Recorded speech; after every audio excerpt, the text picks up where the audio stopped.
자, 오늘의 탐구를 시작하죠. 청취자께서 보내주신 자료가 아주 흥미롭습니다. 일본어 표현 마마카나에 대한 건데요. 이게 정말 짧은 한마디인데 생각보다 훨씬 깊은 뜻이 담겨 있더라고요. 그렇죠. 보통 그냥 그럭저럭 이렇게만 알고 넘어가기 쉬운데요.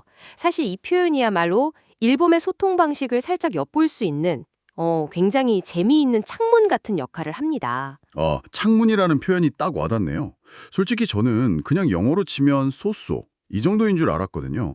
근데 자료를 보니까 그게 전부가 아니었어요. 네, 맞아요. 특히 그 뒤에 붙는 카나, 그러니까 카나라는 부분이 항상 좀 애매하게 들렸거든요. 이게 혼잣말인가 싶기도 하고 질문인가 싶기도 하고 이 두 단어가 합쳐지면서 정확히 어떤 분위기를 만드는 건가요? 아, 정말 좋은 시작점입니다.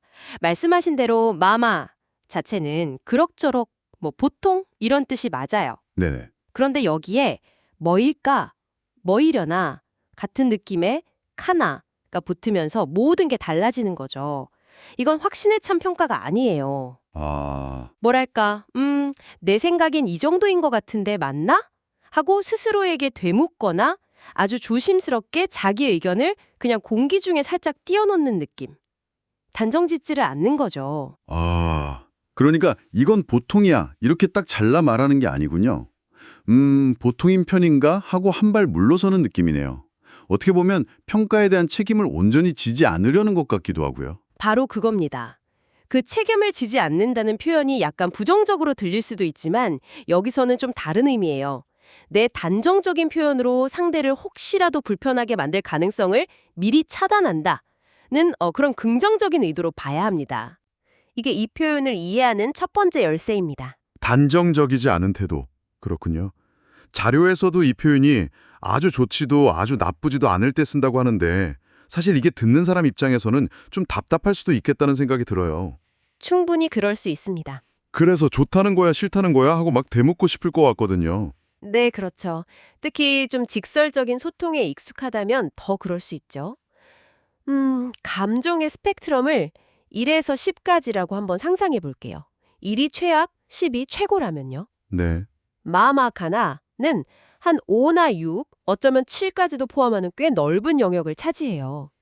근데 중요한 건 절대 사이아의 부정적인 평가는 아니라는 점입니다.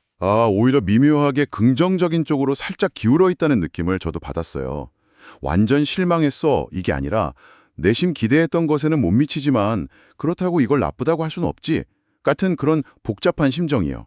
정확합니다. 그리고 바로 그 복잡한 심정을 직접적으로 드러내지 않기 위한 완충장치. 그 역할을 하는 게 이 표현의 핵심 기능이에요. 완충 장치요? 네. 가령 어떤 결과물에 대해 한 65% 정도 만족했다고 쳐보죠. 이걸 65점짜리네? 라고 말하면 엄청 날카롭게 들리잖아요. 그렇죠. 기분 나쁘죠. 하지만 마마카나? 라고 말하면 듣는 사람도 완벽하게 만족하진 못했구나 하고 눈치는 채지만 직접적인 비판이 아니니까 감정적으로 받아들이지 않게 되는 거죠. 그 완충 장치라는 개념이 이제 좀 와닿기 시작하네요. 이걸 실제 상황에 대입해 보면 느낌이 더 확실해질 것 같아요. 자료에 나온 식당 예시가 딱 그런 상황 아닌가요? 친구가 막 여기 새로 생겼는데 가보자 하고 데려간 곳인데 솔직히 내 입맛엔 그냥 그럴때요. 인생에서 누구나 겪는 최악의 상황 중 하나죠. 음식을 먹었는데 와, 대박. 이 정도는 전혀 아니에요. 그렇다고 돈 아깝다고 할 수준도 아니고요. 딱 먹을 만은 하네 정도. 그때 친구가 기대에 찬 눈으로 물어보는 거죠. 어때? 맛있지? 하고요. 상상만 해도 땀이 나네요. 여기서 솔직히 별로야 하면 분위기 갑자기 싸해지는 거고 그렇다고 영혼 없이 엄청 맛있다 이렇게 거짓말하기도 싫고 바로 그 순간에 구원투수처럼 등장하는 말이 마마카나군요. 바로 그겁니다. 이 말은 네가 추천해준 그 노력을 무시하는 건 아니야. 하지만 내 입맛에는 100% 맞지는 않아. 이 솔직한 심정을 담고 있어요. 네. 그러면서도 맛없다는 직접적인 단어를 피함으로써 친구의 기분 그리고 전체적인 대화의 조화를 지켜내는 거죠. 아주 절묘한 줄타기라고 할 수 있습니다. 영화 예시도 비슷한 맥락이네요. 주말에 시간 때우려고 별 기대 없이 봤는데 보고 나니 내 시간 이 정도는 아니지만 그렇다고 막 주변 사람들한테 이건 네 인생 영화가 될 거야 라고 추천할 정도는 아닌 그런 애매한 상태. 그렇죠. 사실 우리 경험 대부분은 최고와 최악이라는 양극단이 아니잖아요. 그 사이에 광활한 회색지대에 존재하죠. 마마카나는 그 회색지대의 감정을 정말 정확하게 포착해내는 표현이에요. 회색지대의 감정. 네. 그래서 다른 사람이 그 영화 어땠어? 라고 물었을 때 이렇게 대답하면 나는 그럭저럭 봤는데 네 취향엔 어떨지 모르겠다라는 의미까지도 전달할 수 있죠. 아, 그건 생각 못했네요.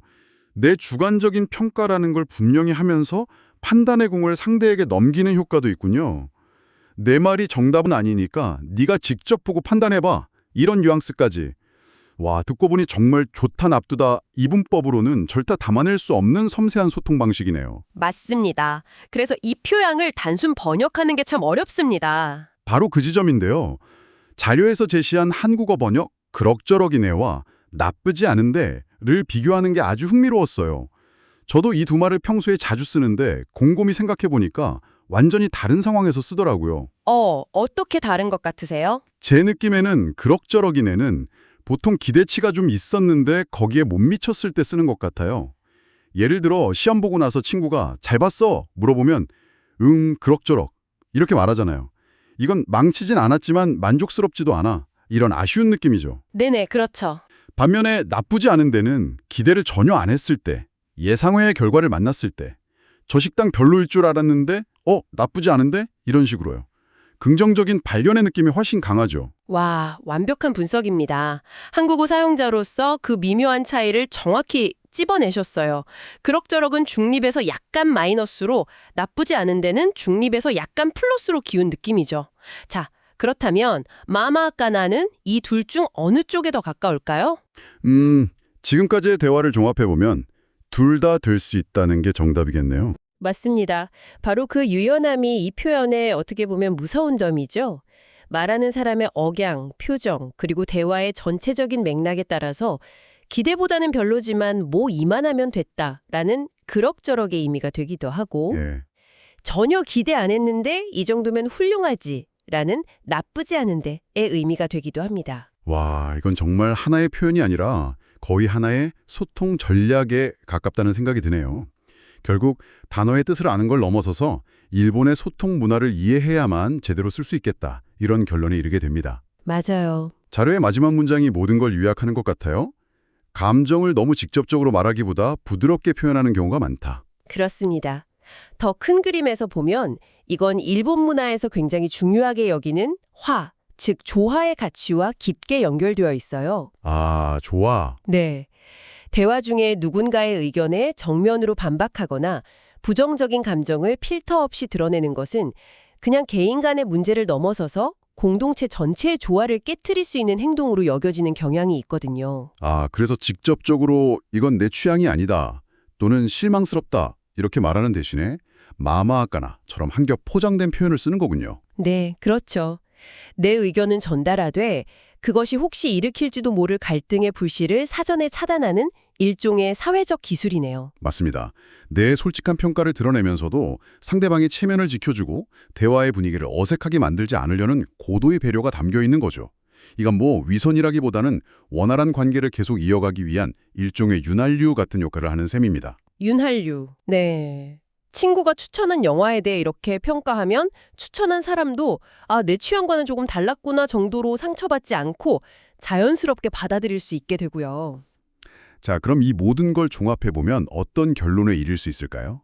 마마카나라는 이 표현은 단순히 영어의 소소나 it's okay로 1:1 번역될 수 있는 말이 절대 아니라는 거네요. 절대 아니죠. 그 안에는 나는 100% 만족하진 않았지만 당신의 제안이나 노력을 존중한다는 메시지와 함께 나의 개인적인 감정이 우리 사이의 조화를 해치지 않았으면 좋겠다는 사회적 약속까지 담겨 있는 거군요. 완벽한 정리입니다. 그래서 이 표현 하나를 제대로 이해하는 것은 그냥 일본어 단어 하나를 외우는 걸 넘어서는 거예요.